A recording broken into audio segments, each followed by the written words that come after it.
Un après-midi d'été, la voix grave de l'ami de Gaspard, celle qui voulait enregistrer en cachette. Un micro, placé à l'avance, des câbles, dissimulés, et toute l'excitation de l'instant. Mais au milieu de cette voix tant cherchée, il y en a eu une autre qu'il aurait préféré ne jamais entendre. Il s'amuse bien avec ses sons, mais bon, ça restera un petit bidouillage de gamin. Il sample, mais il ne connaît pas les bases du rythme. Il ne travaille pas, il ne travaille pas, il ne travaille pas. Chaque mot le percute, et aucun ne s'efface.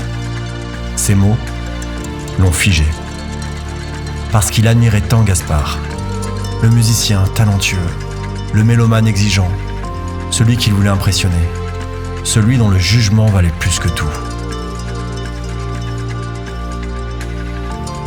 Il n'a rien dit, mais il est parti. Et depuis, il n'a plus jamais samplé. Aujourd'hui, il revient. Gaspard a besoin d'aide. Et pour Julien, il n'y a pas de discussion. Il aide. Pas pour faire la paix, pas pour comprendre, juste être là. Porter, brancher, écouter, Gaspard reste Gaspard. Et au moment de partir, le vieil homme lui tend une cassette, une autre.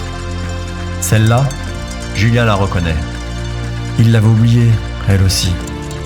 Rose claire, fleur mauve, une vieille maquette à lui.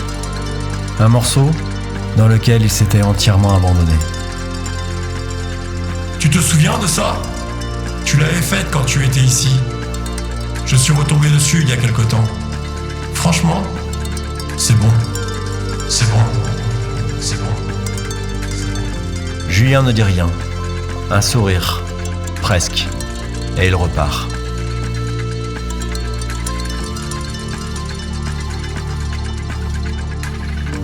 Dans le train, le casque sur les oreilles, il l'écoute. Pour la première fois depuis des années. Un son simple, fragile, mais vivant. Quelque chose qu'on croyait perdu et qui attendait qu'on lui tende enfin l'oreille. Ce n'est peut-être pas arrivé.